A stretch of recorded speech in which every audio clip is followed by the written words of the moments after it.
Hi guys! Today I am dying of a cough, so this is going to take a lot of editing, and also my voice may be a bit lower than you're expecting. Well, I can still talk though, so it's all good. Anyway, Sourcery by Terry Pratchett. Sourcery was the 5th book Pratchett wrote in his Discworld series. It's fine. I'm going to get a lot more hate for saying this one is fine. It is not one of his best. Also, I want to address some of the comments. I don't dislike any of Terry Pratchett's books, but there are a few of them which are, say, here's my books I think are okay. Anything above the line is things I like, anything below is things I don't like. There, here, you know, along with, I don't know, the 6th Harry Potter book and the Dark Materials trilogy. They're not too, you know, stop giving me hate, basically. Anyway, this is one of the books that's here. I'm being held together by Dry Shampoo, Monster and Terry Pratchett. Similar to many of Pratchett's books, this book starts with death.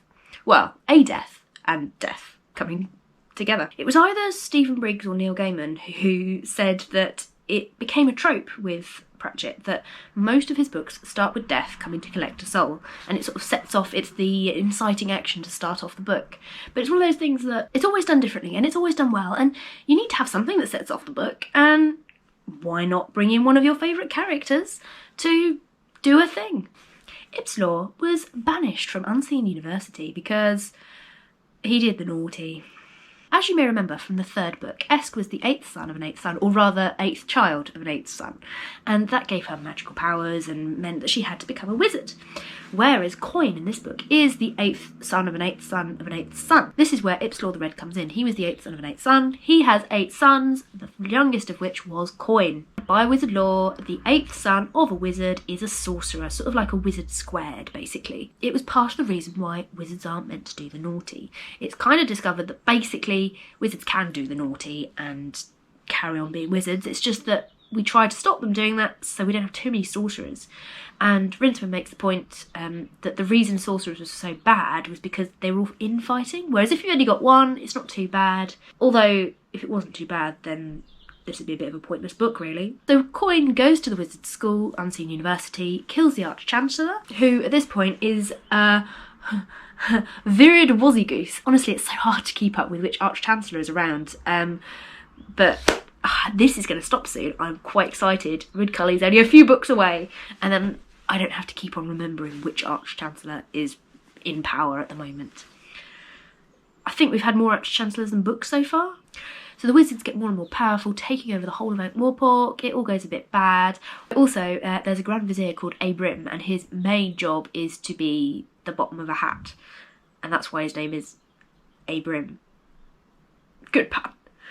Anyway, so a quick history of Arch-Chancellors of Unseen University. The first one we all know is Alberto Malak, who we met in Mort. Alder Weatherwax, and he was Arch-Chancellor in Light Fantastic. Arch-Chancellor Impertrimon? Oh gosh, which one was he in? I think he was in the 3rd one, wasn't he? Then Virid Wozzygoose, which is the current one. He was only Arch-Chancellor for one night. Arch-Chancellor Solomon, it's not mentioned which books he's in. I think he was just mentioned in one of the extra bits of Pratchett memorabilia. Then Arch-Chancellor Coin. Spoiler alert! Coin just takes over. Arch-Chancellor Buckleby. Then we've got Ridcully. Then we've got Q-Tangle from Equal Rights. Ah, he was Equal Rights. And Spode. I don't remember Spode. I really hope Arch-Chancellor Spode is something to do with Duke of Worcester. If he isn't, I'm going to be disappointed.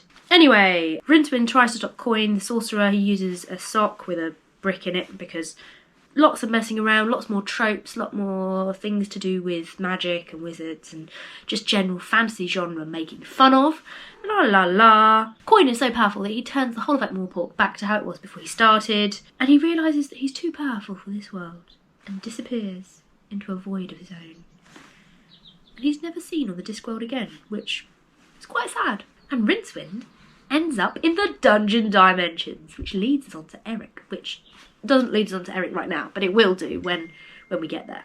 So what I did like about this book is that Rincewind starts to feel more like a real person. He gets a bit more fleshed out. There's a cat hitting them. No, don't chew my wires! Rincewind becomes a more fleshed out character. He starts just feeling like a person who's reacting to the world around him rather than just being himself who runs away from things. You're annoyed because I've taken your beanbag? Yeah, you are, aren't you? And I really love Rincewind with his little wizard hat. At the end of this book, his hat gets given to the librarian, and it's all very poignant and sad. Which also, I suppose, that's why Eric didn't realise he was not a demon, that he was a wizard, because he didn't have his hat say wizard. So, you know, it's all very deep and meaningful. Also, I'm going to just read a few of his titles and a few of his jobs, because I just love it. He was the egregious professor of cruel and unusual geography, which basically means he had to go to cruel and unusual places. Chair of experimental serendipity, because he's quite lucky, isn't he? Reader in slewed dynamics. Yeah, good. Fretwork teacher, apparently a result of 1,200-year-old curse from a dying chancellor, sounding very much like, may you always teach fretwork. Go on, what's that a pun on? Someone tell me. Chair for the Public Misunderstandings of Magic. Professor of Visual Anthropology. He's a lecturer in approximate accuracy. That's brilliant.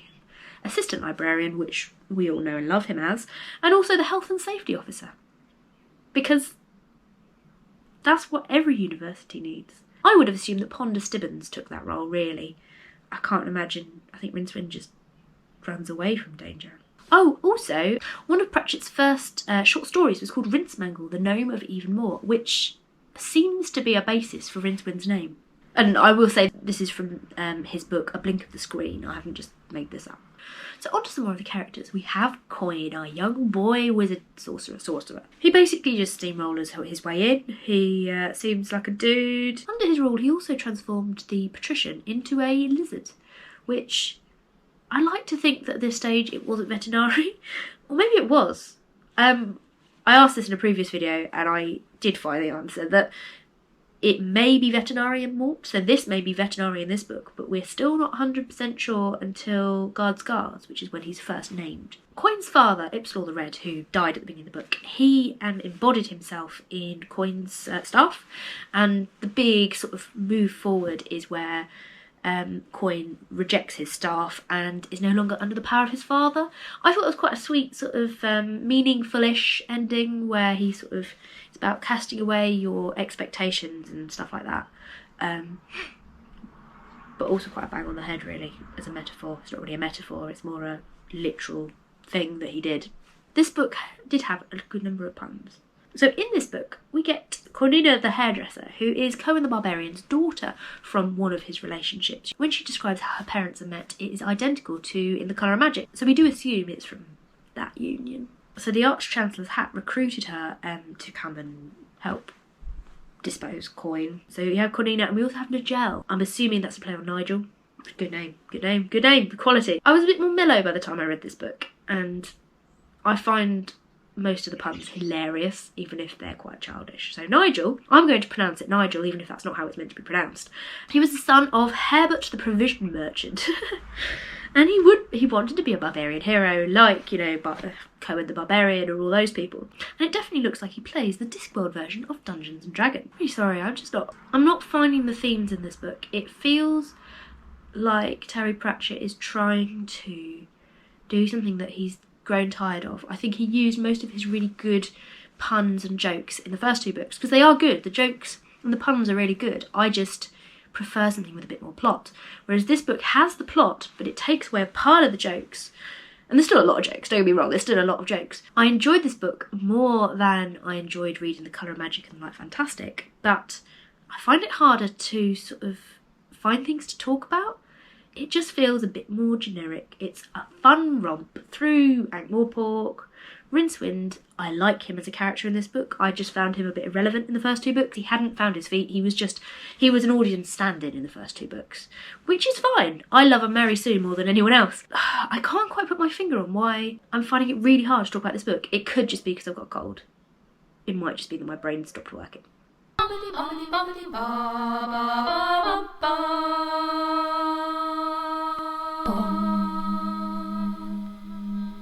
I gave it 2 stars on Goodreads. This is changing. 4 stars! So on Goodreads, this has 3.89 stars. Most of my friends have rated it 4 stars on Goodreads. Ooh!